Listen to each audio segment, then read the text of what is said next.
ఈరోజు విద్యాశాఖ డిమాండ్స్ మీద మాట్లాడే అవకాశం ఇచ్చున్నారు. థ్యాంక్ యూ అధ్యక్ష. అధ్యక్ష, చదువు ఒకటే సమాజాన్ని మార్చగలిగేది. ఈ చదివే సమాజ అభివృద్ధికి సూచిక అధ్యక్ష.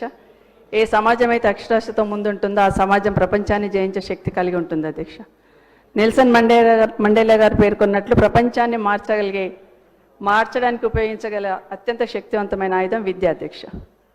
అధ్యక్ష, పునాది డొల్ల అయితే ఎంత పెద్ద భవనమైనా పేకమెడలో కూలిపోతుంది. ప్రాథమిక విద్యలో పిల్లలు వెనుకబడితే వారి ఎదుగుదలకు అదే ప్రధాన అవరోధం అవుతుంది అధ్యక్ష. ఇది అందరం గుర్తుపెట్టుకోవాల్సిన అంశం అధ్యక్ష. ఈసారి బడ్జెట్లో ప్రభుత్వం విద్యారంగానికి 23,108 కోట్లు ప్రతిపాదించింది అధ్యక్ష. గత బడ్జెట్తో పోలిస్తే 1,816 కోట్లు ఎక్కువగా ఇచ్చామని ప్రభుత్వం భావిస్తుంది అధ్యక్ష.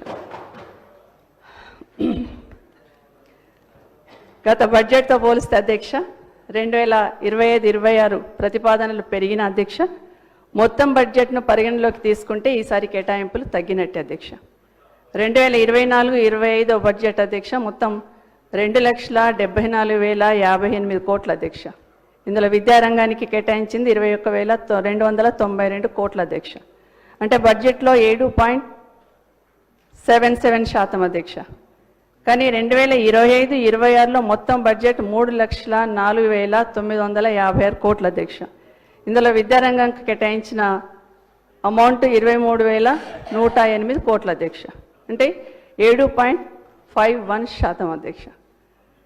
7.51% అధ్యక్ష. అంటే గత బడ్జెట్తో పోలిస్తే తగ్గినట్టే అధ్యక్ష. ఈ ప్రభుత్వం ఎన్నికల కన్నా ముందు 15% బడ్జెట్ను విద్యారంగానికి పెడతామన్నారు. తప్పకుండా ఆ దిశగా ఆలోచించాలి అధ్యక్ష. అధ్యక్ష, గతంలో కన్నా బడ్జెట్ తగ్గిందని చెప్తున్న సందర్భంలో నైపుణ్యాభివృద్ధికి కాలేజీలు అంటారు, స్కిల్ కోర్సులు అంటున్నారు, ఏఐ ఆర్టిఫిషియల్ ఇంటెలిజెన్స్ అంటున్నారు. మరి వీటన్నిటికీ బడ్జెట్లో ఎట్లా చూయిస్తారనేది ప్రభుత్వమే చెప్పాలి అధ్యక్ష. అధ్యక్ష, ఇదే కాకుండా అధ్యక్ష పాఠశాల విద్యాశాఖ బడ్జెట్ ఏదైతే కేటాయిస్తారో అధ్యక్ష ఎక్కువ శాతము ఉపాధ్యాయుల ఫీజు జీతాలకే సరిపోతుంది అధ్యక్ష.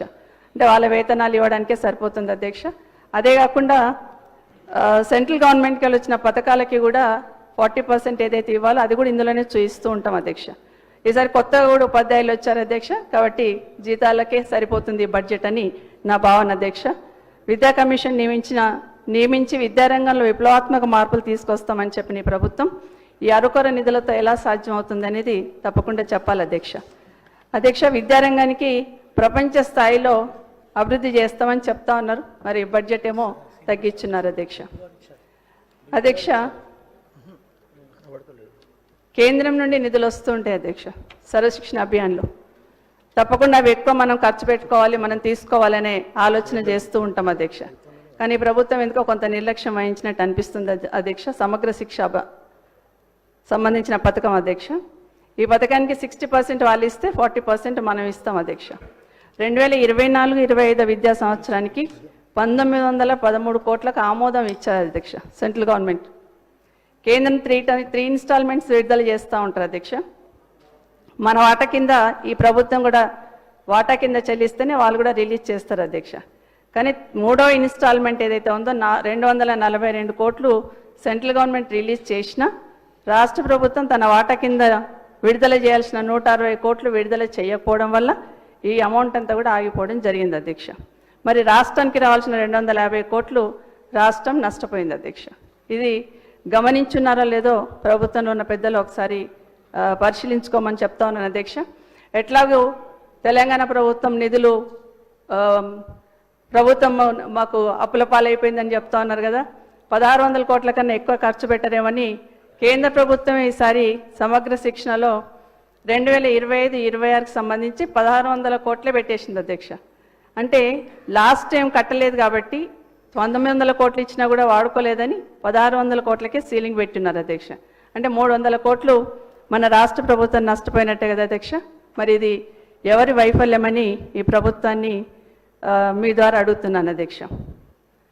అసలు ముఖ్యమంత్రి గారే స్వయంగా చూస్తున్న విద్యాశాఖకి సెంట్రల్ గవర్నమెంట్ సంబంధించిన పథకాలకి నిధులు జమ చేయకపోతే వైఫల్యం ఎవరిది అనేది ఖచ్చితంగా ప్రశ్నించుకోవాల్సిన అవసరం ఉందని మీ ద్వారా తెలియజేస్తున్నాను అధ్యక్ష. అధ్యక్ష